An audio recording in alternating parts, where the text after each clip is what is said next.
नमस्कार मंडळी, महाराष्ट्रीयन मेजवानीमध्ये आपले खूप खूप मनापासून स्वागत. तर आज आपण नारळी पौर्णिमा स्पेशल 8 दिवस टिकणारी खुसखुशीत अशी ओल्या नारळाची करंजी बनवतोय. तर रेसिपी स्किप न करता शेवटपर्यंत बघा. सगळ्यात अगोदर आपण करंजीची पारी लाटण्यासाठी पीठ मळून घेऊ. त्यासाठी आपल्याला एका वाटीने मोजून 1 वाटीभर मैदा घ्यायचा, त्याच वाटीने अर्धी वाटी बारीक रवा घ्यायचा आणि चवीपुरता पाव चमचा मीठ घालायचं. करंजी खुसखुशीत होण्याकरिता यामध्ये आपल्याला कडकडीत 2 चमचे तुपाचं मोहन घालायचं. मोहन गरम असल्यामुळे सुरुवातीला हे मोहन आपल्याला पिठामध्ये चमच्याने मिक्स करून घ्यायचं. पिठामध्ये मोहन मिक्स झालं की थोडंसं थंड होतं. थंड झाल्यानंतर टाकलेलं तुपाचं मोहन या पिठामध्ये हाताने चोळून चोळून छान मिक्स करून घ्यायचं. मिक्स झाल्यानंतर हे पीठ मुठ्ठीमध्ये दाबून बघायचं. पिठाचा असा गोळा तयार झाला की समजून जायचं टाकलेलं मोहन पिठामध्ये बरोबर झालेलं आहे. त्यानंतर या पिठामध्ये आता थोडं थोडं पाणी घालायचं आणि करंजीची पारी लाटण्यासाठी हे पीठ आपल्याला छान मऊसर मळून घ्यायचं आहे. तर इथे पीठ मळून घेतलं. मळलेलं पीठ बघू शकता, छान असं सॉफ्ट मळून घेतलं. या पिठामध्ये आपण रवा वापरलेला आहे. तो रवा थोड्या वेळामध्ये छान फुगतो आणि हे पीठसुद्धा घट्ट होतं.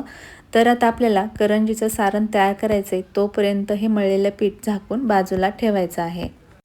सारण तयार करण्यासाठी एका कढईमध्ये आपल्याला 1 चमचा तूप टाकून घ्यायचं. तुपामध्ये 1 चमचा काजूचे काप, 1 चमचा बदामाचे काप टाकून घ्यायचे आणि तुपामध्ये 1 मिनिटभर भाजून घ्यायचे.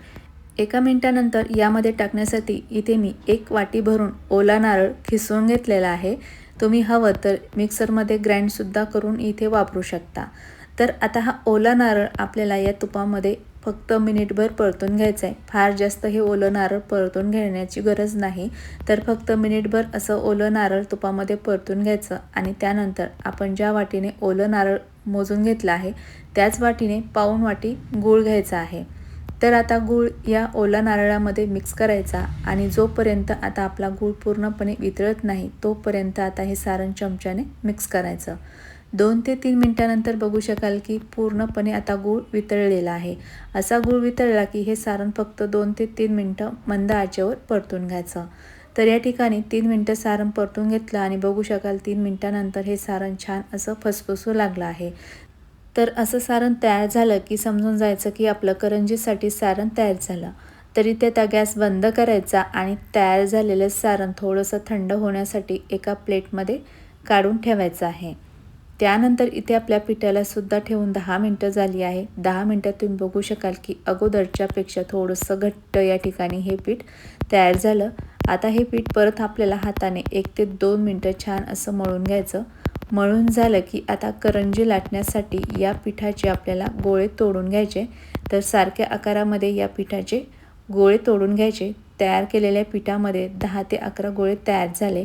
करंजी बनवण्यासाठी 1 गोळा बाजूला काढायचा आणि बाकीचे गोळे झाकून ठेवायचे.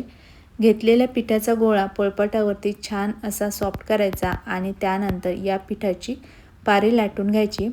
तर पारी लाटताना खूप पातळ लाटायची नाही आणि खूप जाडसुद्धा लाटायची नाही. मीडियम थिकनेसची या ठिकाणी पारी लाटून घ्यायची. पारी या ठिकाणी मी लाटून घेतली, बघू शकता मीडियम थिकनेसची लाटून घेतली. त्यानंतर करंजी बनवण्यासाठी करंजीचा साचा घेतला. साच्यामध्ये लाटलेली पारी ठेवायची आणि इथे आपलं सारण थोडंसं थंड झालेलं आहे. तुम्ही बघू शकाल थंड झाल्यानंतर हे सारण ड्राय झालेलं आहे. तर आता या सारणामधील 1 चमचा सारण घ्यायचं आणि तयार केलेल्या करंजीच्या पारीमध्ये भरून घ्यायचं आणि त्यानंतर करंजी काठाने छान चिटकण्यासाठी इथे आपल्याला पाणी घ्यायचं आणि या करंजीच्या काठाने आपल्याला पाण्याचा असा हात लावून घ्यायचा आहे. पाण्यामुळे करंजी छान चिटकते. त्यानंतर साचा बंद करायचा आणि छान असा साच्यावर दाब द्यायचा. बाहेर आलेलं पीठ आपल्याला काढून घ्यायचं. तर इथे आपली ओल्या नारळाची करंजी बघू शकता खूप छान अशी तयार झालेली आहे. तयार झालेली करंजी आता एका प्लेटमध्ये ठेवते आणि सेम पद्धतीने शिल्लक राहिलेल्या सर्व करंजी आपल्याला अशाच बनवून घ्यायच्या आहे. तर इथे मी सर्व करंजी बनवून घेतलेली आहे. बघू शकता तयार केलेल्या करंज्या किती छान तयार झालेल्या आहे. तर आता तयार केलेल्या करंजी आपण तेलामध्ये तळून घेऊ. करंजी तळण्यासाठी कढईमध्ये मी तेल गरम करून घेतलं. तर करंजी तळण्यासाठी आपल्याला फार जास्त कडकडीतसुद्धा तेल गरम करायचं नाही. मध्यम तेल गरम करायचं आहे आणि त्यानंतर गॅसची फ्लेम मध्यमच ठेवायची. त्यानंतर कढईमध्ये करंजी टाकून घ्यायची आणि करंजी एकसारखी तळण्यासाठी आपल्याला करंजीची अशी बाजू थोड्या थोड्या वेळाने बदलायची आहे, म्हणजे करंजीला एकसारखा रंगसुद्धा येतो आणि करंजी एकदम छान खुसखुशीत तळल्या जाते। तर या ठिकाणी मध्यम आचेवरती मी करंजीची बाजू बदलत या ठिकाणी करंजी छान अशी ब्राऊन रंगाची तळून घेतलेली आहे।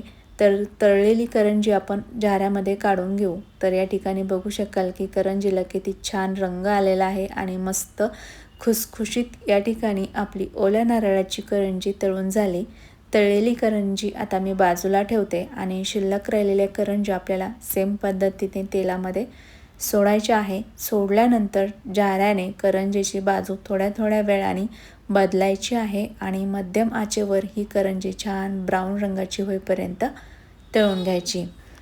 तर या ठिकाणी मध्यम आचेवरती करंजी छान अशी ब्राऊन रंगाची होईपर्यंत तळून घेतली आहे। तळलेली करंजी आता झाऱ्यामध्ये काढून घेऊयात। तर बघू शकता खूप छान आणि खुसखुशीत अशा आपल्या ओल्या नारळाच्या करंज्या तळून झालेल्या आहे। तर इथे आपल्या 8 दिवस टिकणाऱ्या ओल्या नारळाच्या करंज्या तयार झालेल्या आहे। करंजी बघू शकता किती छान खुसखुशीत तयार झाली।